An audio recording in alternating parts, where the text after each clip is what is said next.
اردو افسانہ عہد حاضر میں جلد اول مرتب رابع الربیع۔ افسانہ نگار سائمہ نورین بخاری، پیدائش 14 اگست 1971، ملتان۔ تعلیم ایم اے معاشیات، اعزاز gold medal, prime minister award, مقابلہ مضمون نویسی 1991 اور دیگر۔ تصانیف منظر خواب دریچے افسانے 2007، سفر آغاز کرتے ہیں شاعری 2009، اردو تنقید کی تخلیقی زاویے 2016۔ افسانہ سینے سے باہر دل، گرد آلود دھند میں لپٹی ہوئی سرد ہوا اس کے وجود کو شل کر رہی تھی۔ اسے اپنا زندہ ہونے کا احساس سینے کے اندر جلتے بجھتے دل کی دھڑکن سے ہو رہا تھا۔ بے بس انسان پنجرے میں قید پنچھی کی طرح ہوتا ہے، اسے یہ احساس اس کے نومولود نے دلایا تھا، جس کا پیدائشی نسخ اس کی دل کے لیے امتحان بن گیا تھا۔ عالم جان یہ نام رکھا تھا اس نے اپنے اس عجیب و غریب بیٹے کا، جس کا دل سینے سے باہر تھا۔ سینے سے باہر دل بھی کبھی ہوتا ہے، ایک منٹ کے پاس تو صرف پیٹ ہوتا ہے، وہی اس کا دل، وہی اس کا دماغ بھی، اور یہ سب کچھ بھی مفلسی کی دیوار سے ڈھکا ہوا۔ سینے سے باہر دل کا سوچ کر اسے پہلی بار محسوس ہوا اس کا دماغ پیٹ سے کچھ اونچائی پر واقع ہے۔ علاج معالجہ کیا ہوتا، اولاد کا دکھ کسے کہتے ہیں، اس کے دل نے پہلی بار کوئی درد محسوس کیا تھا، اور ایسا درد جو کسی پہلو چین سے بیٹھنے نہیں دے رہا تھا۔ اس بے حس کر دینے والی سردی میں بچوں کے اسپتال کے باہر ایک بوڑھے درخت نے اسے پناہ دی۔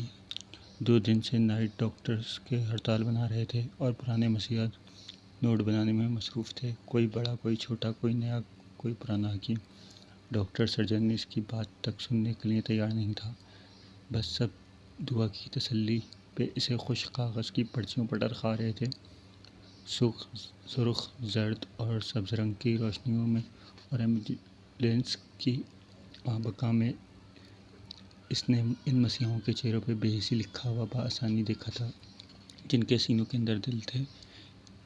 اس کی تمام زندگی ان 5 دنوں میں ڈسپنسری اور 2 دوا فروشوں کی منتیں کرنے تک سمٹ آئی تھی۔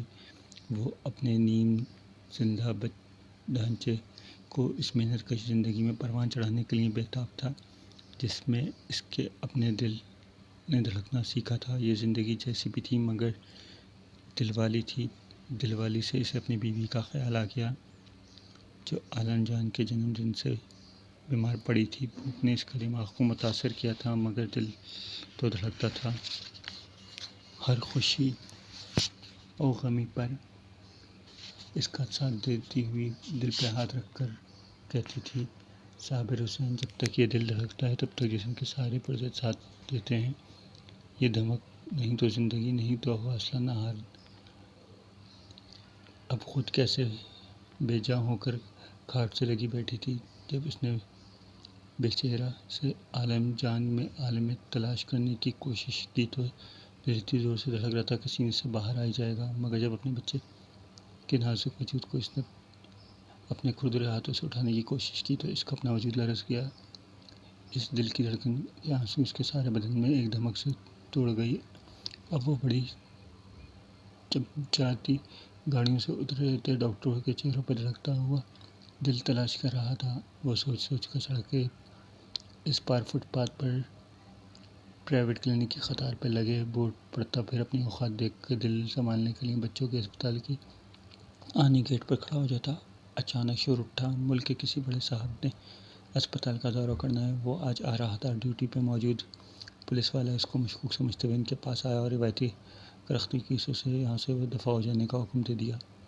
صابر کے صبر کا پیمانہ چھلک گیا۔ اس نے ساری کہانی اسے صرف 20 لفظوں میں سنا ڈالی اور ہمت بھرے لہجے میں اپنے مداح اس بڑے صاحب اور اس کے حکمران ٹولے نے ہم نواؤں کو بتانے کی اجازت چاہی۔ پولیس والا دل کھول کر ہنسنے لگا، سگریٹ سلگا کر اس کے نزدیک آ کر پرسرار لہجے میں بولا، صابر حسین، ان سب اپنی بڑی بڑی گاڑیوں میں سے باہر نکلتا ہوا دیکھو، غور سے آنکھیں کھول کے پھر میں تجھ سے پوچھوں گا۔ وہ کش لگا ہوا پھر سے بیچ مجاہر میں چھوڑ گیا۔ گاڑیوں کی آمد شروع ہوئی، سڑکوں کے دل دہلنے لگے، ہوائیں اس کے امید بھرے آنسو گرم کر گئے۔ گاڑیوں کی آمد کا سلسلہ شروع ہوا۔ سڑکوں کے اب اس کے لیے بچے کے علاج کا خرچہ اٹھانا کوئی مشکل نہیں تھا۔ وہ ان گاڑیوں کی تعداد سے ان کے مالکان کا دریا دلی کا پیمانہ ناپنے بیٹھ گیا۔ کوئی تو صاحب دل ہو اس کی مدد کرے۔ اس دن وہ مزدور سے